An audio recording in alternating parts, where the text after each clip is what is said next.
A terceira temporada de La Casa de Papel estreou em julho e continua sendo um grande sucesso na Netflix.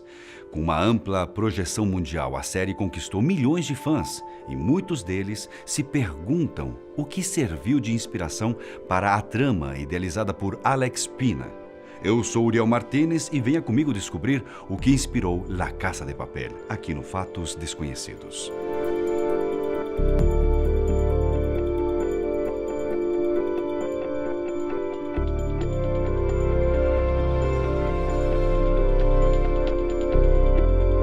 La Casa de Papel está entre os maiores sucessos do serviço de streaming da Netflix. A série traz em suas primeiras temporadas a história do maior assalto da Casa da Moeda de Madrid, liderado pelo professor e executado por mais 8 integrantes que receberam um nome de cidades como, por exemplo, Tóquio, Rio, Nairobi e Berlim. Mais do que um crime, La Casa de Papel mostra um ato contra o governo. O assalto acontece na Casa da Moeda de Madrid e o grupo consegue roubar cerca de 1 bilhão de euros durante um assalto que acontece em 11 dias. Com uma história tão rica em detalhes, milhares de fãs se perguntaram se ela teria realmente acontecido.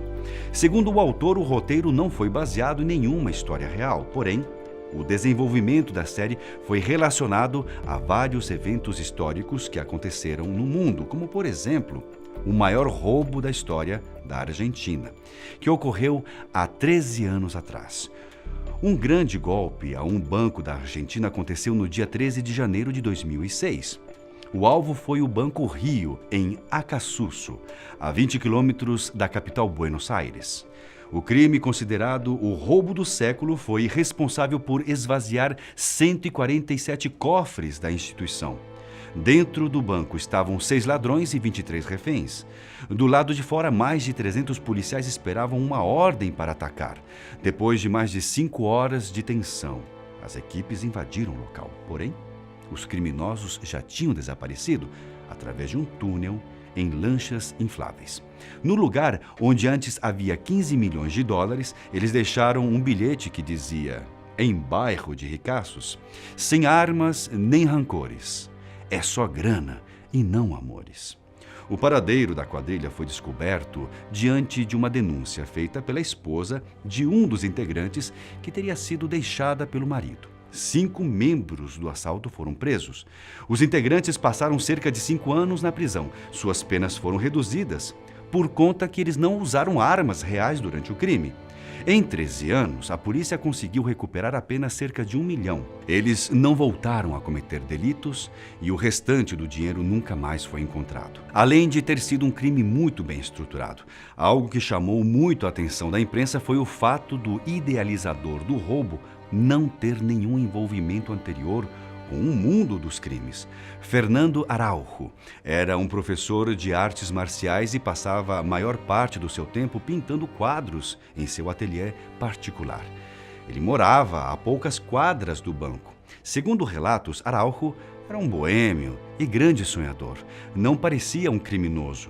O golpe que ele planejou tinha como objetivo ser pacífico. A ideia não era ir contra o povo, mas sim combater o sistema capitalista dos bancos e, pelo caminho, fazer dinheiro.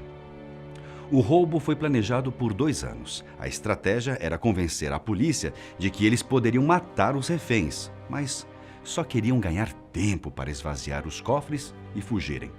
Luiz Mário Vitet Sachenes, um dos ladrões, chegou a estudar teatro para falar de forma desenvolta com os negociadores. Ele conta que sumiram como mágicos. A polícia acreditava que estavam escondidos dentro do banco. No entanto, fugiram rapidamente por um túnel que foi construído durante 1 ano ou mais. Fernando Araujo, idealizador do crime, em uma entrevista relatou ser um homem intelectual que ama a astronomia e gosta de pintar quadros enquanto ele escuta Mozart. Uma coincidência com a série da Netflix, você não acha? Apesar do roteirista nunca ter afirmado ter usado esse crime como inspiração, algumas semelhanças são impressionantes. Outros acontecimentos que podem ter ajudado a construir a série são conceitos de algumas vanguardas europeias. Na série La Casa de Papel, para esconder suas identidades, os integrantes do crime utilizam máscaras do artista espanhol Salvador Dalí. Você já se perguntou o porquê da escolha? Dalí foi um dos mais importantes artistas plásticos surrealistas da Espanha. Em 1931, ele produziu uma de suas obras mais famosas, A Persistência da Memória. Na Europa, o período de 1918 a 39 foi intitulado como Os Anos Loucos. Os anos entre as duas guerras levaram a um estado de incerteza do futuro e a uma plena vontade de viver apenas o presente. Foi justamente nessa fase histórica de insatisfação que surgiram vários movimentos artísticos, como o dadaísmo e o surrealismo. Essas expressões artísticas ficaram conhecidas como vanguardas europeias. O dadaísmo, que foi o precursor do surrealismo, tinha como lema "A destruição também é criação", onde evidenciava-se ideais de protestos. Havia uma predominância de conceitos como o anarquismo, niilismo, radicalismo, assim como um caráter destrutivo e agressivo. O movimento se posicionava totalmente contra a guerra e a burguesia, fazendo uma crítica ao capitalismo e ao consumismo.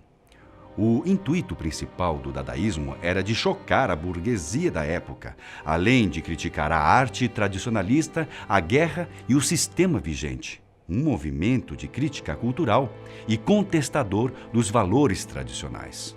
Tristan Tzara, poeta e criador do dadaísmo, escreveu em um manifesto: "Eu redijo este manifesto para mostrar que é possível fazer as ações opostas simultaneamente numa única fresca respiração. Sou contra a ação pela contínua contradição, pela afirmação também, e não sou nem pró nem contra, e não explico porque odeio o bom senso. A obra de arte não deve ser a beleza em si mesma, porque a beleza está morta." O escritor francês André Breton, parte do movimento Dada, rompeu com os conceitos do grupo, dando início a uma nova fase chamada surrealismo. Os surrealistas carregaram muitos fundamentos da vanguarda anterior, como a isenção da lógica e a contemplação de uma realidade superior.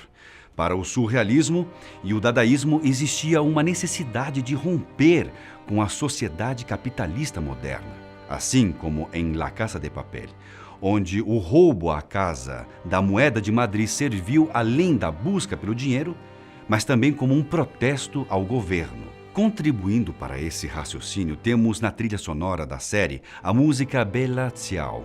A canção é considerada símbolo de liberdade e resistência antifascista na Itália e no mundo.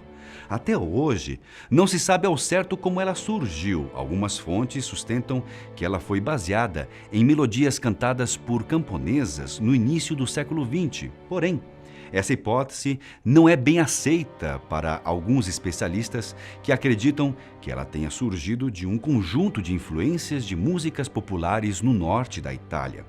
A música foi trilha sonora de inúmeros protestos por todo o planeta e também fez parte de campanhas eleitorais. Segundo Alex Pina, idealizador de La Casa de Papel, a música fez parte da sua infância. Em suas palavras, ele diz: "Como muitos já sabem, é um hino de resistência e desde que haja resistência, há também esperança."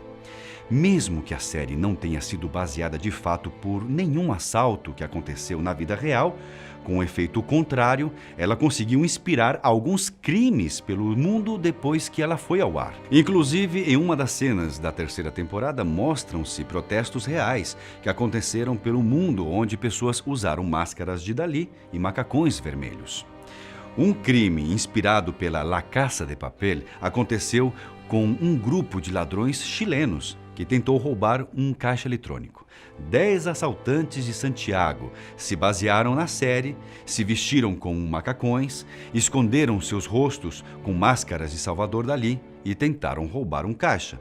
Às 3h30 da manhã, os ladrões injetaram gás dentro de um caixa eletrônico que ficava em um posto de gasolina. Então, eles atearam fogo para causar uma explosão. Ao contrário da série, as coisas não saíram como esperado. A polícia chegou em menos de 1 minuto. Após uma violenta troca de tiros, os bandidos foram capturados sem levar 1 centavo. 2 deles foram baleados. Algo parecido também aconteceu no Brasil, na cidade Abreu e Lima, em Pernambuco. 4 homens vestidos como os assaltantes da série tentaram invadir o Centro de Observação Criminológica e Triagem Professor Everardo Luna. Segundo eles, apenas queriam gravar uma pegadinha para colocar em um canal do YouTube. Eles já haviam simulado um assalto em um banco com as mesmas fantasias. Todos eles foram detidos. E aí? Gostou de saber algumas curiosidades sobre a série que retrata o maior roubo da história baseado em conceitos de resistência e liberdade? Espero que você tenha curtido este vídeo. Nos encontraremos no próximo vídeo aqui na Fatos Desconhecidos. Um forte abraço para todos vocês.